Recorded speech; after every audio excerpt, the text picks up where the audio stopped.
Hi guys, so today I'm going to be doing my Crown of Midnight book talk, which I am beyond excited about because the first time that I read this book, it was my favorite one of the entire series, and it's even better the second time around, which I didn't even know was possible. So Throne of Glass got a 4 stars from me, this book got a 5 stars, so if that tells you anything. We got our sweater, we got our book notes, and the book itself, and we are set to go. Oh, by the way, this is completely spoiler filled.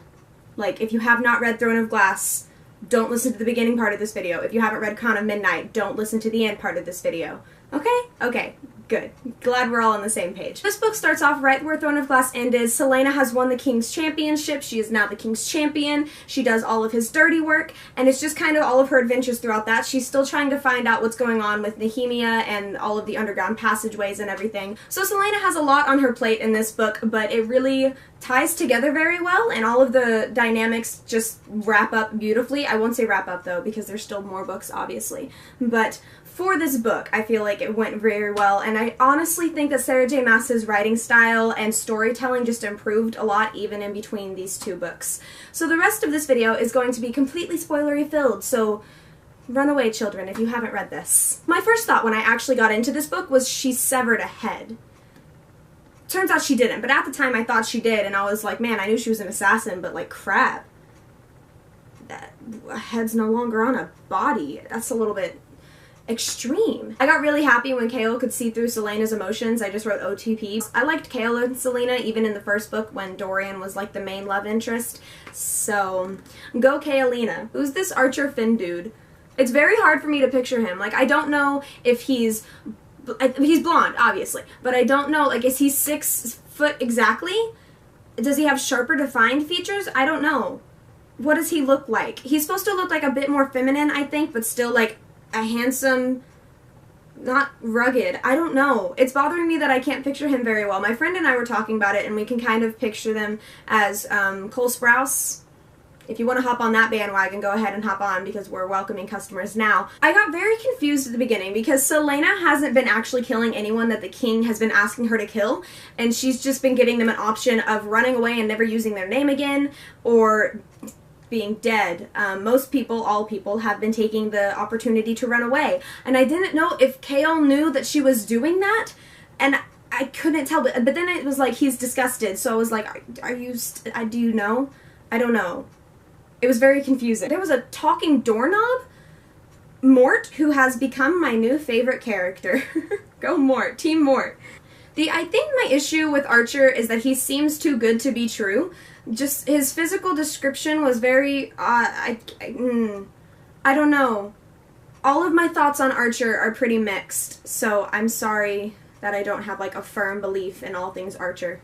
So, and this one thing that Selena has to go off and do is that Archer leads her into this like rich guy's house, and she's trying to look for things, special papers or whatever. I don't know. I'm freaking out over what I'm about to talk about. So she goes and she tries to attack him, but he finds out that she's like lying about being like a stuttering, sad girl in an office. He's like, no one has the keys to this office. And then she starts bawling her eyes out, and then he's like, LOL, like, I know you're kidding. And she's like, LOL, cool, let me just slice ya. Except he slices her, and then there's poison in the knife. And then she's like passing out the entire way, and then she just like passes out. She goes straight to Kale's room and she just knocks out, and Kale's like freaking out, and I'm like, OTP. I will never ever get over the trope of like an OTP being injured and another OTP freaking out and trying to save them while continuously freaking out. You can tear that away from me. Why does the king gotta kill people? Like, what is the issue here? I don't understand. He's just like, kill this guy, kill this guy, kill this guy. And I'm like, okay, King, I get you're the antagonist. Like, I get it. You need to calm down.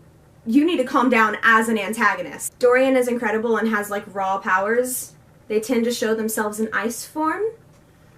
But he can do anything he wants with them, and he's my love. I love Dorian.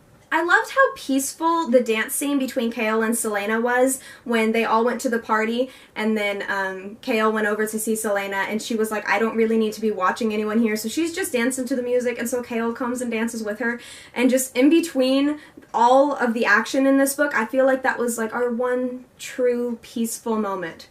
our only true peaceful moment in this entire book. I don't know if this is necessarily an unpopular opinion, but it's just not one that I hear talked about very often, and that's the fact that Dorian and Nehemia are bro TP.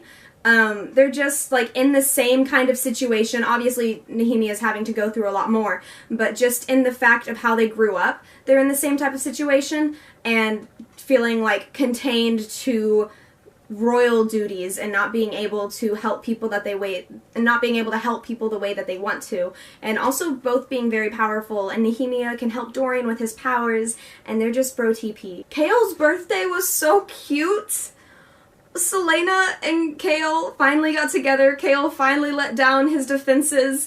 Selena, not finally because she's always been kind of out there, but she just like did all of this for him, and he's like, no one's ever done something this nice for me. And I was like, Kale, I'm with you, bud. Like, I'm feeling your emotions. It was so cute. Kale's loyalty, it's so important to him. It's in like almost every other sentence when we're focusing from his point of view. It's kind of funny. Every other sentence, he's like, I love Selena, gotta stay loyal. But I love Selena, but I gotta stay loyal. It's just, it's everywhere. It's great. I know that a lot of people ship Dorian and Doralena. What is it? Sorian? I don't even know the ship name. But I like him as a best friend to her so much more.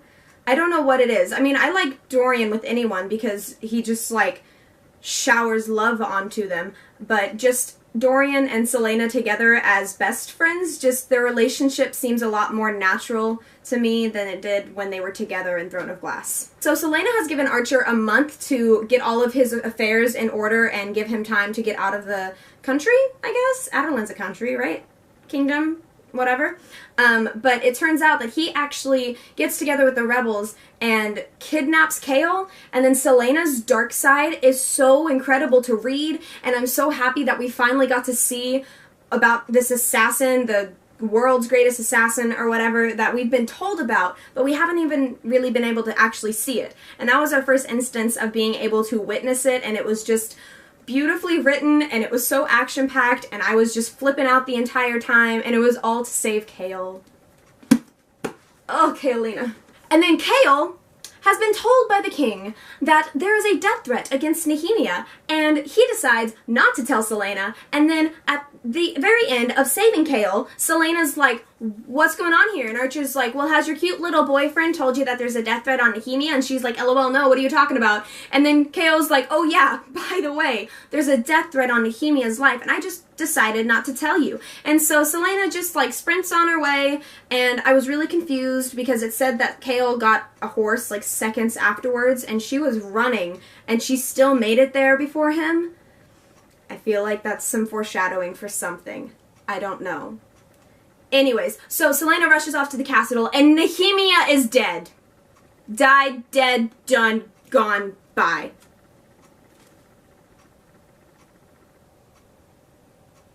I have to let that sit for a moment. Like, Nehemia's gone. Selena's already lost Sam, and Nehemia's just gone. And so Selena attacks Kale and then scars his face, and then Dorian uses his power to stop Selena from killing Kale, and it was just...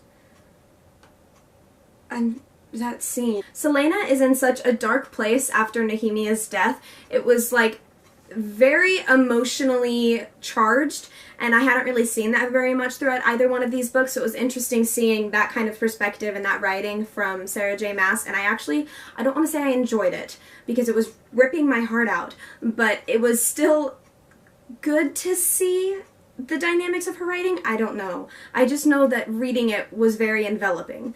And then I wrote Ewe Grossgrave, because Ewe Grossgrave, which I think was actually in Throne of Glass review too. Anyway, Ewe Grossgrave, because Grave killed Nehemia, and so Selena killed Grave.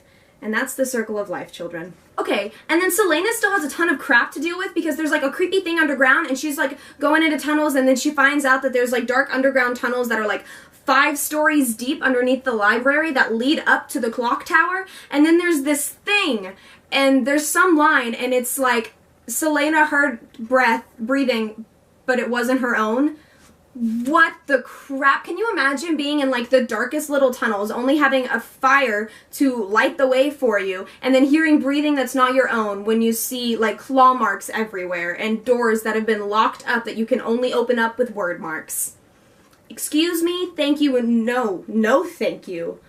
Goodbye. And then Dorian is there with her the entire time, and I'm like, Dorian, if Dorian's dies or injured in any way directly after Nehemia is killed, I'm going to throw this book across the room. Luckily that didn't happen, and I didn't have to throw my book across the room. They actually ended up like shutting the door together, and once again Dorian and Selena bro TP for life. So they like close the door, and then Selena chops off his head with some word mark that she used to trap him. It was crazy. She said that she could see like a human in his eyes, but not really human, and like...